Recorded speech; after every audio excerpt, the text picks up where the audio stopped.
Background within elite sports and sports performance has been across three key areas really. It's either been as an exercise physiologist, as a strength and conditioning coach, right in there getting those athletes fitter, faster, stronger, and as a nutritionist. And more often than not, I've kind of occupied all three roles at the same time, depending on where I'm based. And I've been doing that now for nearly 25 years.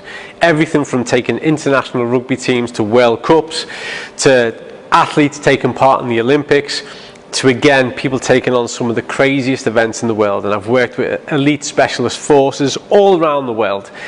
In those capacities, I've functioned as an exercise physiologist, strength and conditioning coach, and a nutritionist. I can guarantee you that when it comes to adaptation and improvement and developing our fitness, our strength, whichever component of it is, it all comes down to effective recovery. Exercise is really, really important. Knowing how to exercise well, meaningfully, at the right intensity. But it's all a waste of time if we don't recover. If we cannot restore the system, and more importantly, optimize the system through recovery, then that exercise is a waste of time. It will give us limited benefit and limited return.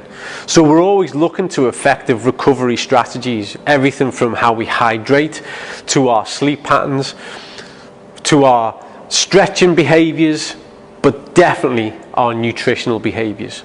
I say this all the time, you are what you eat. Nutrition is the key to adaptation, to recovery, and to improvement. So when we start to look again at, well, what facets are at play, what's happening within the body, and what can we do to optimize the body's condition in order for it to adapt, in order for it to get better, make improvements, stronger, fitter, faster. Well, we need to look at things at a cellular level, because again, when we just focus on gross architectural things, well, we're building castles on sand, and before long we will break them down. And more often than not, in my experience, where I've seen athletes burn out or not really hit where they need to go, it's because they do exactly that. It's constant build on top, but what's underneath isn't enough to sustain them and to enable them to cope in the long term. If you are not right at a cellular level, you cannot be right at a muscular level, because your muscles are made of cells. So we need to take this seriously. We need to look at methods and ways that we can optimize our cell behavior and our cell integrity.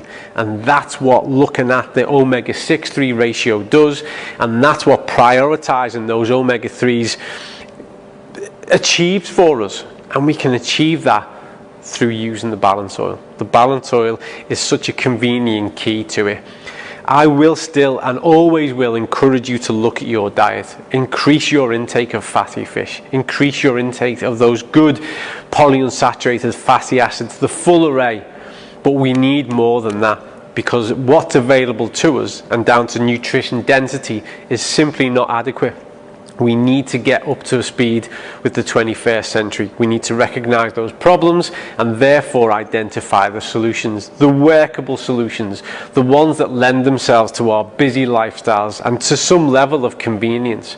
And for a simple little trick every single day, which is to take your balance oil, you're going to achieve so much. From there are other options. Remember, when we inspire those inflammatory markers through our exercise, which we want to do, the acute inflammatory stage is vital. Once we stir all that up, once through our exercise we've broken down muscle tissue, and we know this because in the blood we can measure creatine kinase, we know that the body has got those hormonal markers of damages prevailing, we need all that. Well, what we need to do then is get in there and control that inflamed environment. We need to get in there and start to feed the body with nutrients. The real food pyramid starts with nutrition. Then it goes to energy, and the tiny bit at the top is entertainment. Those foods that you just like because of the sake of liking them, the flavor, the taste. That should be the tiny part. Those nutrients make up the base of that pyramid. So what we want to do is we want to get in there and put them into the system. We can get stacks from our diet, but we can also add to that to make sure we're getting enough. And that's where products like Extend come into their own. That's where products like Xenobiotic come into their own. Much of what we do, particularly if you're an endurance athlete, takes its toll on the gut. We know that. research paper after research paper looking at the impact of endurance athletes takes its toll on the gut. So we need to look at gut health. And we also know that as an athlete, as someone who's training and exercising regularly, we're depleting stores far more rapidly and aggressively every single day. So we need to put plenty of good stuff back in. That's what these products enable you to do cleverly. Poor supplementation is like any poor practice. It's a waste of time. And more often than not, people can engage with the wrong types of product, and therefore it's a double negative. But intelligent supplementation with intelligent products only bring about good outcomes, and that's what I'm advocating.